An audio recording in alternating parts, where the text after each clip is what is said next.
हो हो हो. बस बस. अरे नको नको जरा नको जास्त. जास्त नको बस. मग इथे बसले जरा मग काय.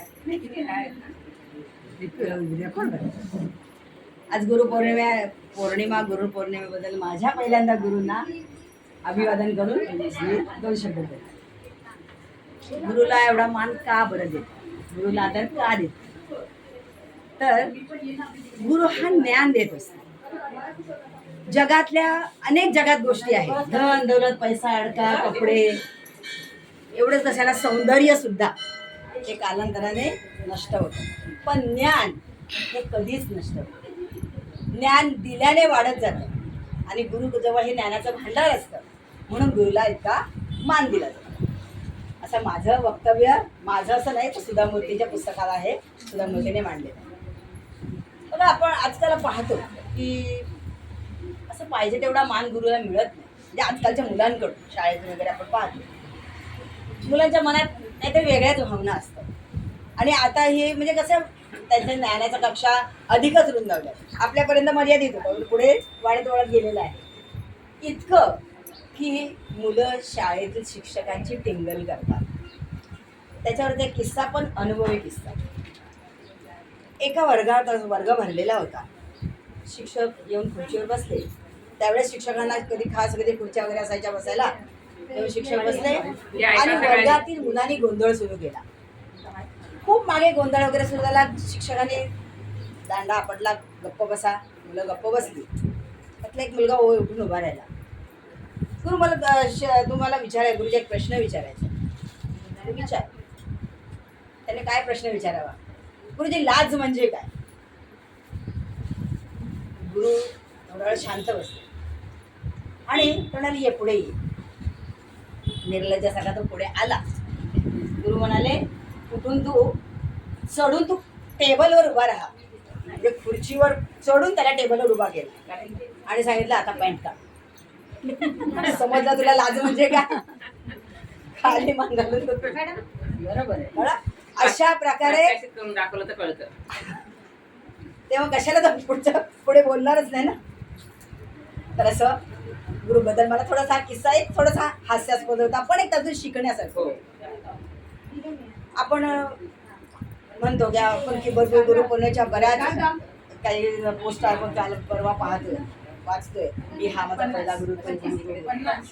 पहिला गुरु आपला परमात्मा, ज्याने आपल्याला जन्म दिला, जन्माला घातलंय, या सृष्टीमध्ये सामावून घेतलंय, तो आपला पहिला गुरु.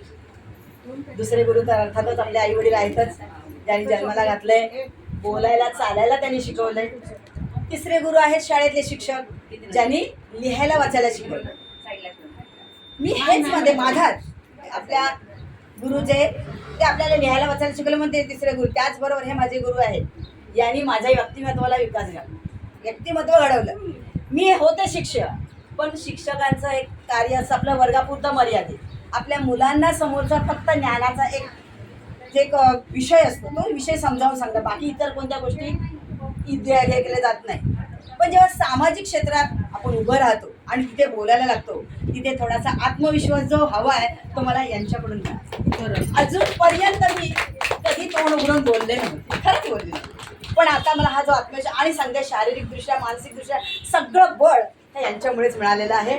या गुरूंना मी माझा तिसरे गुरु मानते. आता चौथे गुरु म्हणजे आपली भावंड, जिथे आपला माझा आहे, जिथे आपण जन्म घेतला. मी सगळ्यात लहान भावंडांमध्ये, पण माझ्या भावंडांकडून खूप शिकायला मिळालं. वेळी त्यांनी कानही धरला, चुकले तिथे कान धरला, अगदी चांगल्या प्रकारे, अगदी मला प्रोटेक्शन म्हणजे कधी खूप सांभाळलं देखील. म्हणून मी त्यांना चौथं गुरु मानते.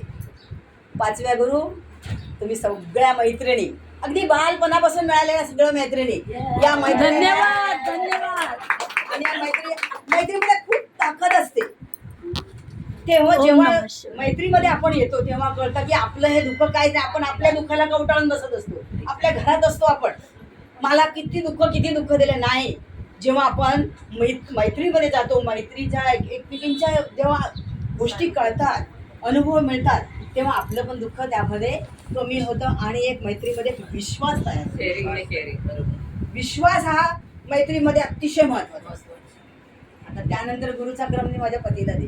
क्या बात आहे. तुला पण पाहिजे आधीच, कारण त्यांनी सुद्धा माझं व्यक्तिमत्व घडलं. कारण मी एक सांगते का घरामध्ये आई वडील भावंड यांच्या गोतावळ्यामध्ये होते. कुठच्या वगैरे म्हणजे कोणतंही धाडस करण्याचं माझ्यामध्ये हिंमत नव्हती.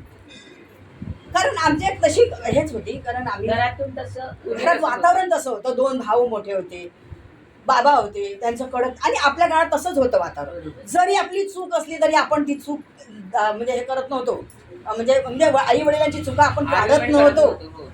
जरी त्यांची चुका आपल्याला आपल्या वाटत असल्या तरी आपण चुका घर तोंड करून बोलत नव्हतो. तर माझ्या पतीने मला खरंच अक्षरशः तुला हे केलं पाहिजे, तू हे करणार आहेस, मी पाठीमागे आहे, तू कर, असे प्रत्येक वेळेस साथ दिली. म्हणून मी माझ्या पतीलाही गुरु माने. त्यानंतर माझा क्रम आहे माझ्या मुलांकडून आहे खूप शिकायला मिळते. तुम्ही सगळे शिकत असाल.